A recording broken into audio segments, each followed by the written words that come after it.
আজকে আমি ও আমার গোলু দুজনেই গিয়েছিলাম গণেশ ঠাকুর দেখতে, যেহেতু আজকে গণেশ চতুর্থী।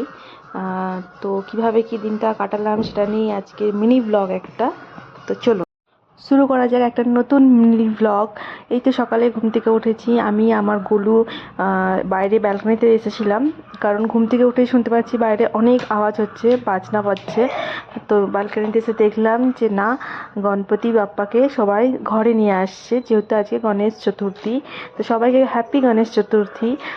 যদিও আমার ভিডিওটা আপলোড করতে লেট হয়ে গেছে, প্রায় 10 দিন লেট হয়ে গেছে। আর এই যে সামনে যে বিল্ডিংটা আছে, ওটা সামনের বিল্ডিংয়ের ঠাকুর যাচ্ছে, গণপতি বাপ্পা রথে করে নিয়ে আসছে, রথে করে ঠাকুরকে। আর বৃষ্টি বাদল কিছুতেই কেউ হার মানছে না, বৃষ্টি পড়ছে তাও তারা বাজনা বাজাচ্ছে। তো বেশি দেরি না করে আমিও ঘরে চলে আসলাম। এসে গোলুর জন্য এই রাগির হালুয়াটা বানিয়ে নিলাম, সুজির মতো করে যেরকমভাবে বানাই। ওকে খাইয়েও নিয়েছি তাড়াতাড়ি করে, তার কোনো ক্লিপ নিতে পারিনি আমি। আর এই যে আমি বাড়িটা রুমটা অন্ধকার করে নিয়েছি, কারণ গোলুকে আমি ঘুম পাড়াবো। আর আমি তো এসে গেছি ঘুম পাড়ানোর জন্য, আর বসে আছি আমি ওর জন্য। ও ওখানে খেলতে ব্যস্ত, যখন খেলার কথা তখন খেলবে না, যখন ঘুমানোর কথা তখন ও না ঘুমিয়ে খেলবে। তো যাই হোক করে ওকে ঘুম পাড়িয়ে দিয়েছিলাম। তারপরে এসেছি এখানে ওর খিচুড়িটা বানিয়ে নেবো। ওই ঘুমোচ্ছে, এই ফাঁকে বানাতে হবে আমাকে, কিছু উপায় নেই। তো চাল মুগ ডাল সব বার করে নিয়েছি, ব্রকলি দিয়ে নুন হলুদ দিয়ে সেদ্ধ করতে বসিয়ে দিয়েছি। এই যে ওর খিচুড়ি রেডি, আর এক সাইডে আমি আমার জন্য ম্যাগি বানাচ্ছিলাম। তো খিচুড়িটা রেডি করে নিয়েছি, ওকে ঘুম থেকে উঠিয়ে স্নান কমপ্লিটও করানো হয়ে গেছে ওর। তোকে খাইয়ে নেবো এবার আমি। তো জলের বোতল, রুমাল সমস্ত কিছু আমি রেডি করে নিয়েছি, মানুষটাকে রেডি করতে হবে, মানুষটা চড়াচড়ি করছে।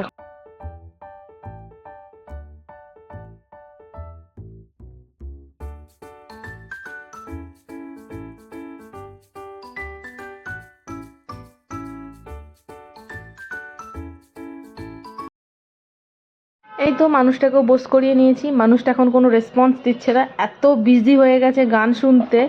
কি জানি কি শুনছিল তখন, আমার ঠিক খেয়াল নেই, একদম স্ট্যাচু হয়ে গেছে। তোকে আমি ওই জন্য আঙুলে করে ঠেলা মারছিলাম যে গোলু খাবে খাবে করে এইভাবে। তো কোনো রেসপন্সই দিচ্ছিল না, একদম স্ট্যাচু হয়ে গেছে, কি ভাবছিল ওই জানে।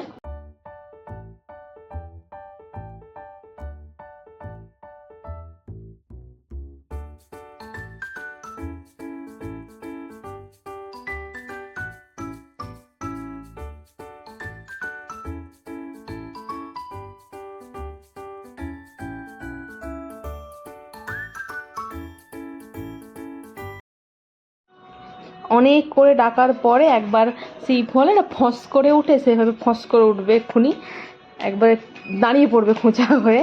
এই যে আস্তে আস্তে দাঁড়িয়ে পড়েছে। তো যাই হোক, ওকে আমি খাইয়ে নিই, বেশি না বকে। আজকে আমার বিকেলবেলা একটা নতুন প্ল্যান আছে আমার আর গোলুর। তো সেটা আগের ভিডিওটা দেখতেই পাবেন তোমরা। তখন ওই 3টের দিকে ওকে সেরেলাক্স খাইয়েছিলাম, যেটা আমি হোমমেড বানাই, তারপর ওকে ঘুম পাড়িয়ে দিয়েছিলাম। এখন ঘুম থেকে উঠেছে বিকেলবেলা 5:30টার মতো বাজে।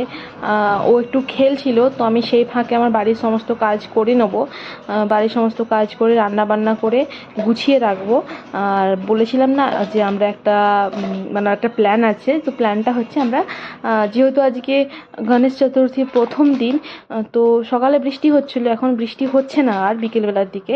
তো ভাবলাম আমি আর গোলু চট করে পিছন দিকে, মানে আমাদের বিল্ডিংয়ের পিছন দিকে কতগুলো গণপতি পুজো হয়, ওখানে 3-4টে মতো হয়, তো ওটা টুক করে দেখে চলে আসবো আমরা।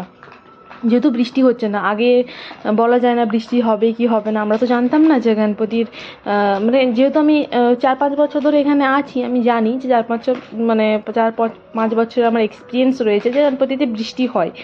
তো সেই ফাঁকে আমি ভাবলাম যে না, আজকের দিনটা বৃষ্টি হচ্ছে না, আজকে চট করে চলে যাই, ঠাকুরটা দেখে আসি দুজনে মিলে। তো সেই জন্য আমি রেডি হচ্ছিলাম, বাড়ির সমস্ত কাজ কমপ্লিট করে গুছিয়ে যেতে হবে, যেহেতু ওকে নিয়ে যাব, তো এসে রান্না বান্না করতে আমার অসুবিধাই হবে। ও খেলছিল, তো সেই জন্য আমি ভাবলাম যে না, আমি আমার কাজগুলো কমপ্লিট করে নিই।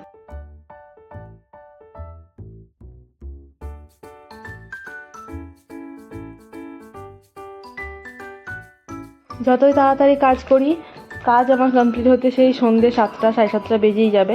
বাইরে এখন একটু অন্ধকার অন্ধকার হয়ে গেছে। তো ওটাই আমি বলছিলাম যে পেছন দিকে যে 4-5টা ঠাকুর পুজো হয়, তো ওগুলো প্যান্ডেলগুলো একটু ঘুরে আসবো। বিশেষ ধুমধাম করে এখানে হয় না, মানে এই আমাদের এলাকাটায় হয় না, ওই মানে অল্প একটু মানে সোসাইটির মিলেই পুজোটা করে এরা। তো গোলুর জন্য জামা বার করে রেখেছিলাম, সেই যে পাঞ্জাবি একটা অর্ডার দিয়েছিলাম রেড কালারের, ওটাই পরিয়ে নিয়ে যাবো ওকে। এই যে এসে গেছি একটা সামনের একটা পুজো মণ্ডপে। বেশি দূরে ঠাকুর দেখতে যেতে পারলাম না, কারণ আমার গোলুকে কোলে নিয়ে একটু অসুবিধা হচ্ছিলো, আমার ব্যাক পেন হচ্ছিলো অনেক। তো বাড়ি চলে এসেছিলাম আমরা দুজনে, ওকে এসে খাইয়ে শুয়ে পড়িয়ে দিয়েছিলাম। এখন পর্যন্ত এইটুকুই, টাটা।